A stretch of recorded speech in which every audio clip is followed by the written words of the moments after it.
Bun venit la lecția cu numărul 5, la recapitularea pentru evaluarea națională și anume divizibilitatea. Vă voi da prima dată regulile pentru criteriile de divizibilitate și anume am primul criteriu când un număr este divizibil cu 2 și am A, B, C. Acest număr este divizibil cu 2 dacă și numai dacă ultima sa cifră, C-ul, ia valorile 0, 2, 4, 6 sau 8. Adică dacă ultima cifră a acestui număr este o cifră pară, înseamnă că acel număr este divizibil cu 2. Voi lua și 1-2 exemple la fiecare. Am 284, 366, 550 și așa mai departe. Acum mergem la cazul 2. Un număr A, B, C este divizibil cu 3 dacă și numai dacă suma cifrelor sale se împarte exact la 3. Adică A plus B plus C, suma aceasta se împarte la 3, adică este divizibilă cu 3. Și vă voi da și aici un exemplu. Voi avea 123, deoarece 1 plus 2 plus 3 îmi dă 6, care este divizibil cu 3. Am 450, este la fel divizibil cu 3, deoarece 4 plus 5 plus 0 îmi dă 9 și se împarte la 3. Chiar și 111 este divizibil cu 3, deoarece 1 plus 1 plus 1 este egal cu 3 și se împarte la 3. Sau este divizibil cu 3. Următorul criteriu este cel cu 4. Am numărul A, B, C. Este divizibil cu 4 dacă și numai dacă ultimele două sale cifre se împart sau sunt divizibile cu 4. Adică termenul trebuie să se termine în două cifre care se împart exact la 4. Și am exemplu. 432. 32 se împarte la 4. 850 și aici observăm 5 trebuie să-i adaug o cifră care să se împartă exact la 4. 856, deoarece 56 se împarte exact la 4. Mai am 428. La fel și 28 se împarte la 4. Acum mergem la următorul criteriul cu numărul 4. Am numerele A, B, C. Acestea sunt divizibile cu 5 dacă și numai dacă ultima cifră a acestui număr este 0 sau 5. Deci dacă numărul meu se termină în 0 sau 5, acesta este divizibil cu 5. Am și câteva exemple. De exemplu 505, 8240, 200. Dacă se termină în 0 sau în 5, aceste numere sunt divizibile cu 5. Următorul criteriu A, B, C, aceste numere se împart sau sunt divizibile cu 9 dacă și numai dacă suma acestor cifre se împarte sau este divizibilă cu 9. Orice număr care este divizibil cu 9 automat este divizibil și cu 3, dar nu orice număr care este divizibil cu 3 este divizibil și cu 9. Și spre exemplu, uitați aici, 111 este divizibil cu 3, dar cu 9 nu este. Am 120 și am 1 plus 2, 3, 126.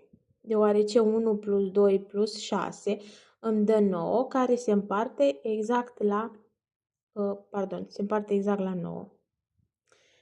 Apoi am 9240 și observ 9 plus 2, 11 plus 4, 15 și cu 3, 18. Am 9 plus 2 plus 4 plus 3. Aici am 7 plus 2, 9 plus 9, 18, care se împarte sau este divizibil cu 9. Merg mai departe la următorul criteriu. Am numărul A, B, C. Este divizibil cu 10. știm cu toții că acest lucru se întâmplă dacă și numai dacă ultima cifră, ceul, este 0. Deci un număr este divizibil cu 10 dacă se termină în 0. Exemplu, am 420, 500, 1250 și așa mai departe. Și mai am un criteriu. Le-am folosit doar pe cele pe care le întâlniți foarte des și la școală, nu am mers cu exemple în plus. Am ABC este divizibil cu 25 dacă și numai dacă ultimele două cifre ale sale sunt divizibile cu 25. Adică aici BC poate fi, deci BC poate lua valoarea de 00, 25, 50 sau 75. Deci un număr care se termină în 00, în 25, în 50 sau în 75 este divizibil cu 25. Am și exemplu 625, 700, 850, 975 și așa mai departe. Acum mergem mai departe la exerciții. La primul exercițiu trebuie să scriu mulțimea divizorilor lui 12. Divizorii lui 12.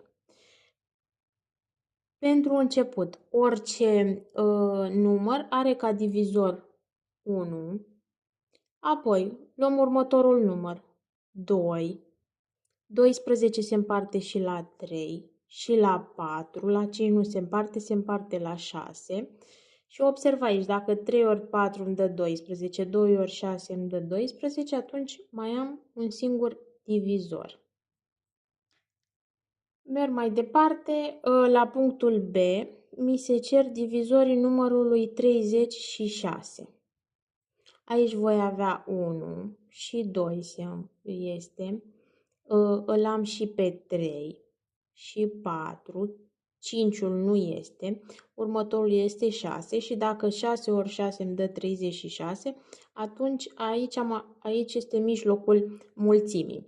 4 ori cât îmi dă 36 sau 36 împărțit la 4 îmi dă 9. Următorul 36 împărțit la 3 îmi dă 12. Următorul 36 împărțit la 2 îmi dă 18 și 36 împărțit la 1 îmi dă 36 și aceasta este mulțimea divizorilor lui 36. Acum la exercițiul 2 am punctul A, trebuie să scriu mulțimea multiplilor lui 3. La multipli este o mulțime infinită. Pot să merg până la infinit, pe când mulțimea divizorilor este o mulțime finită.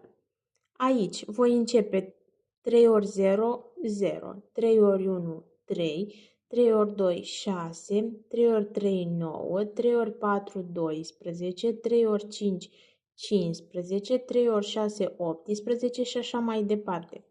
Da? După cum am spus, mulțimea multiplilor este o mulțime infinită. La punctul D am descris mulțimea multiplilor numărului 8. Am 8 ori 0, 0. 8 ori 2, 16. 8 ori 3, 24. 8 ori 4, 32. 8 ori 5, 40. 8 ori 6, 48. Și așa mai departe până la infinit. Acum voi merge mai departe la exercițiul 3, unde trebuie să arăt că un număr este divizibil cu un altul. Și am subpunctul A, unde am 2 înmulțit cu 3 la puterea n plus 3 la puterea n plus 1 plus 2 înmulțit cu 3 la puterea n plus 2. Acesta este divizibil cu 23.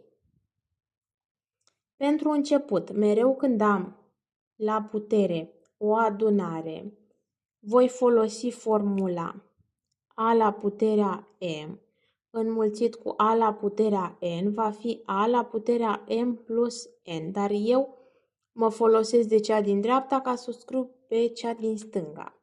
Și am 2 înmulțit cu 3 la n plus. Pe 3 la n plus 1 îl voi scrie ca 3 la puterea n înmulțit cu 3 la puterea 1. Plus 2 înmulțit cu 3 la n înmulțit cu 3 la a doua. Pe 3 la puterea n plus 2 l-am scris ca fiind 3 la n înmulțit cu 3 la a doua. Trebuie să arăt că este divizibil cu 23. Acum, după cum observați, acesta este primul termen, acesta este al doilea și acesta este al treilea. În fiecare termen eu am factorul comun 3 la puterea n. Pe acesta îl voi da și eu factor comun 3 la n și aici, dacă primul termen îl împart la 3 la n, se simplifică 3 la n cu 3 la n și îmi rămâne 2, plus aici dacă pe acesta îl împart la 3 la puterea n, mi se simplifică 3 la n cu 3 la n și îmi rămâne 3, plus aici dacă simplific acest termen la 3 la puterea n, îmi rămâne doar 2 înmulțit cu 3 la a doua. Trebuie să arăt că este divizibil cu 23. Am 3 la puterea n pe lângă. Aici voi avea 5 plus 2 ori 9, 18, care va fi 3 la puterea n înmulțit cu 23. Este clar că orice valoare o va lua n-ul, acesta este un multiplu al lui 23. Mereu la acest tip de exercițiu, numărul acesta de aici trebuie să arătați că este divizibil sau este un multiplu al celui de aici. Ok, să mergem la punctul B, unde mi se spune că am în felul următor. Numărul este 3 la puterea 2n plus 5, înmulțit cu 7 la puterea n minus 63 la puterea n plus 1, minus 3 la puterea 2n plus 1, înmulțit cu 7 la puterea n plus 2, trebuie să arăt că este divizibil cu 33. În primul rând voi scăpa de adunarea de la putere și o voi transforma în înmulțire. Am 3 la puterea 2n înmulțit cu 3 la puterea 5-a, înmulțit cu 7 la n, minus. Aici voi scrie 63 la puterea n înmulțit cu 63 la puterea 1, minus 3 la puterea 2n înmulțit cu 3 la puterea 1, înmulțit cu 7 la puterea n, înmulțit cu 7 la puterea 2. Aici îl mai pot prelucra doar pe 63. 63 la puterea n poate fi scris ca 7 înmulțit cu 9, totul la puterea n, sau 7 la n înmulțit cu 9 la puterea n. Și voi merge și voi scrie acest lucru. Am 3 la puterea 2n înmulțit cu 3 la a 5-a, înmulțit cu 7 la puterea n, minus 7 la n înmulțit cu 9 la n. Și l-am scris pe acesta, înmulțit cu 7 înmulțit cu 9 și l-am scris pe cel de aici. Minus 3 la puterea 2n înmulțit cu 3 înmulțit cu 7 la n înmulțit cu 7 la a doua.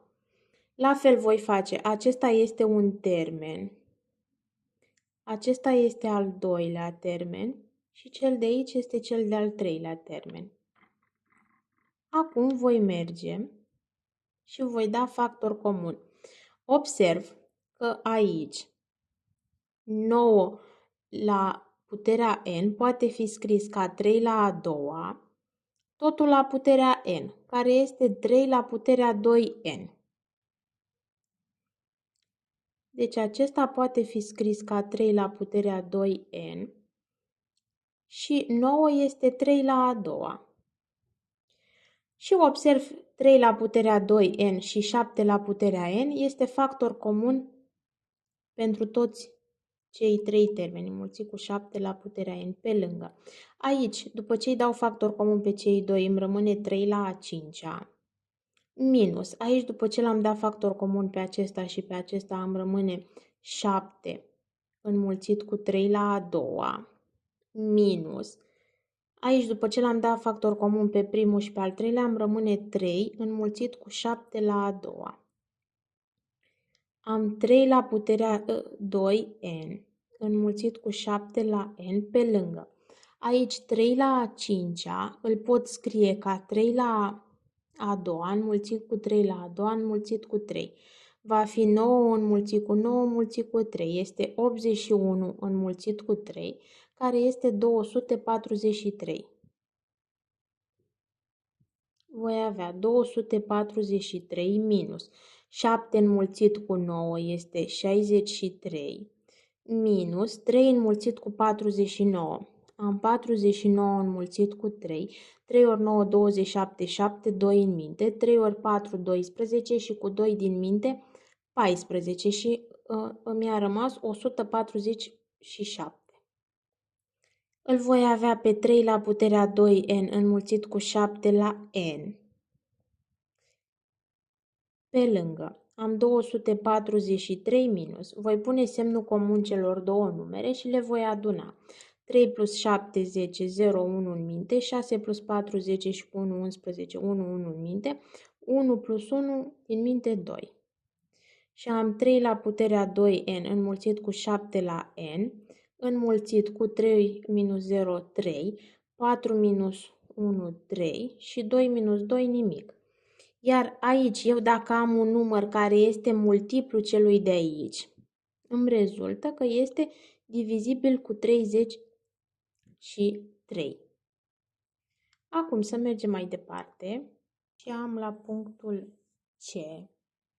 Trebuie să arăt că numărul 9 la puterea 1996 minus 7 la puterea 1992 este divizibil cu 10.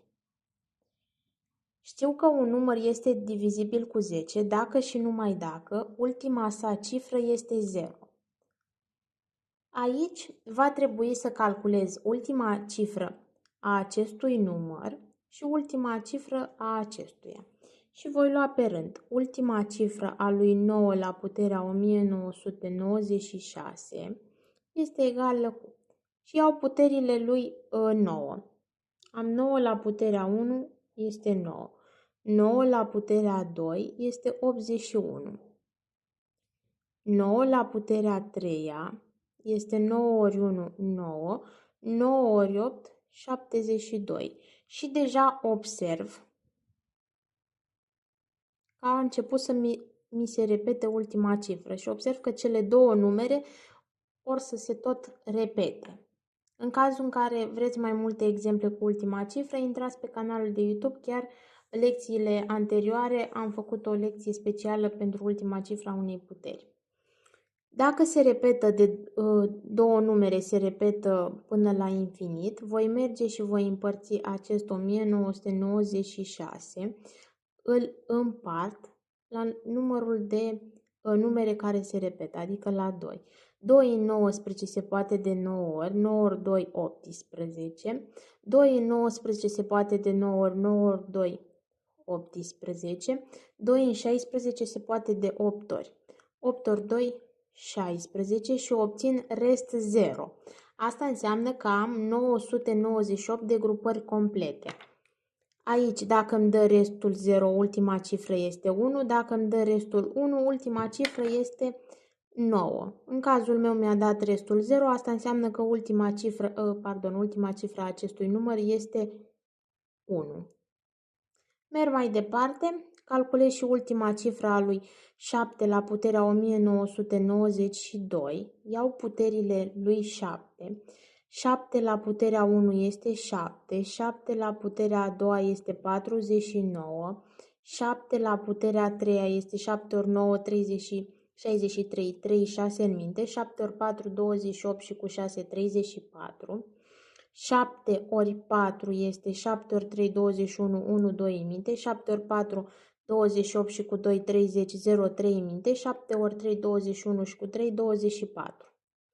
Îl voi lua și 7, 7 la a 5 este 7 ori 1, 7, 7 ori 0, 0, 7 ori 4, 28, 8, 2 în minte. 7 ori 2, 14 și cu 2, 16. Acum observ că ultima cifră a început să mi se repete. Și eu am 4 cifre care se vor tot repeta. Asta înseamnă că dacă aici am avut 2, puterea am împărțit-o la 2, aici dacă am 4, puterea pe 1992 îl voi împărți la 4. 4 în 19 se poate de 4 ori, 4 ori 4, 16. 4 în 39 se poate de 9 ori, 9 ori 4, 36. 4 în 32 se poate de 8 ori, 8 ori 4, 32. Nimic, nimic. Asta înseamnă că am 498 de grupări complete. Dacă restul era 1, ultima cifră era 7, dacă restul era 2, ultima cifră era 9, dacă restul era 3, ultima cifră era 3, iar dacă restul este 0, înseamnă că sunt grupări complete și ultima cifră este 1. Și atunci voi merge și pe mine mă interesează doar ultima cifră și am ultima cifră a lui 9 la puterea 1996 minus ultima cifră a lui 7 la puterea 1992 este egal cu 1 minus 1 care este egal cu 0. Deci numărul acesta se termină în 0. Asta înseamnă că îmi rezultă că numărul 9 la puterea 1996 minus 7 la puterea 1992 este un număr divizibil cu 10. Da, deci așa se face acest exercițiu. Haideți să vedem mai departe tot unul de genul acesta, unde mi se spune să arăt că 7 la puterea n plus 7 la puterea n plus 1 plus 7 la puterea n plus 2 plus 7 la puterea n plus 3 este divizibil cu 10. Am în felul următor. O adunare la putere, asta înseamnă că va trebui să transform adunarea în înmulțire și îl am pe 7 la n, îl las așa cum e, plus. Aici îl voi scrie ca 7 la n înmulțit cu 7 la puterea 1 plus. Aici voi scrie 7 la n înmulțit cu 7 la puterea a doua plus 7 la n înmulțit cu 7 la puterea a treia. Am 4 termeni și fiecare din cei 4 observ că îl conține pe 7 la puterea n. Asta înseamnă că pe 7 la puterea n îl dau factor comun. 7 la n împărțit la 7 la n îmi dă 1, plus acesta împărțit la acesta mi se simplifică și îmi rămâne 7, plus 7 la n ori 7 la a doua se simplifică 7 la n cu 7 la n și îmi rămâne 7 la a doua, plus 7 la n împărțit la 7 la n se simplifică și îmi rămâne 7 la puterea a treia. Va fi 7 la n pe lângă. Aici am 8 plus 49 plus 7 la a treia l-am calculat chiar aici și este 343. Am 7 la puterea n pe lângă 57 plus 343. Va fi 7 la puterea n înmulțit cu 7 plus 3, 10, 0, 1 în minte, 5 plus 4, 9 și cu 1, 10, 0, 1 în minte și e 400. Observ că e clar că dacă acest număr este multiplul lui 10, pentru orice valoare a lui x, întreg numărul va fi divizibil cu 10. Merg mai departe unde trebuie să calculez la exercițiul 4 cel mai mic multiplu comun și cel mai mare divizor comun al numerelor. Și am numerele, de exemplu, 20, 40 și 50. După cum spuneam, atunci când trebuie să aflu cel mai mic multiplu comun sau cel mai mare divizor comun, va trebui să descompun numerele. Pe 20, dacă îl descompun, este prin 2, este 10, încă o dată prin 2 este 5, 5 se poate prin 5 și este 1. Pe 20 îl pot scrie ca 2 la puterea 1, 2 la a doua, înmulțit cu 5. Pe 40, 40 se termină în 0, se poate în 2 ori 5 îmi rămâne 4. prin 2, 2, 2, 1. Asta înseamnă că pe 40 îl pot scrie 2 la a treia înmulțit cu 5.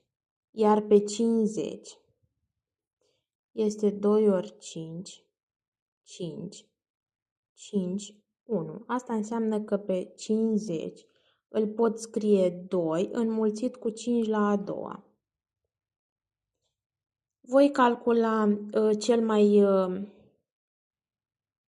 mare divizor comun, care se pune în paranteze rotunde, 20, 40 și 50.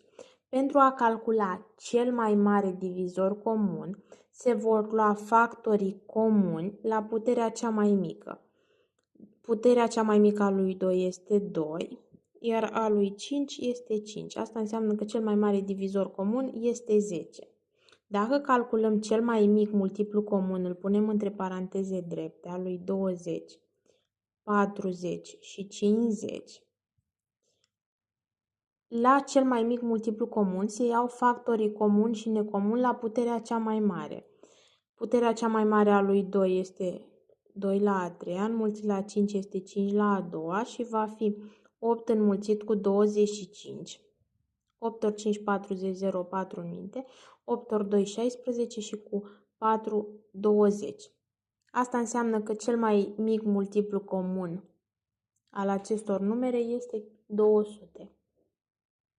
Merg mai departe și la subpunctul B, unde trebuie să calculez la fel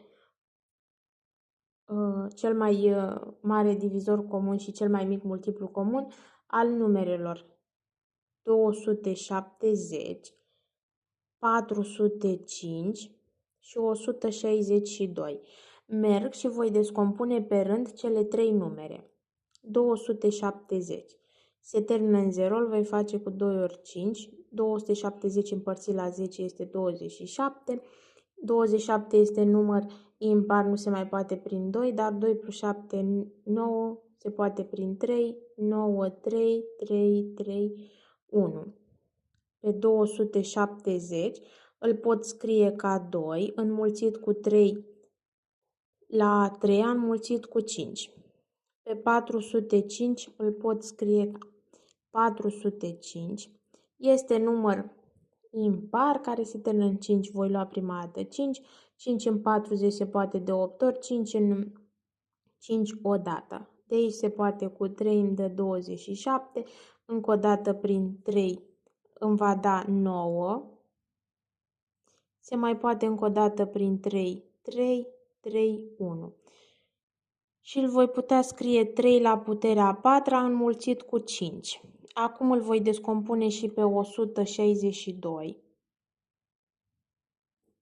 Prin 2, 81, 81 prin 3, 27, prin 3, 9, 3, 3, 3, 1. Și pe 162 îl pot scrie ca 2 înmulțit cu 3 la puterea a patra. Acum voi merge mai departe și voi calcula cel mai mare divizor comun al numerelor 270, 405 și 162.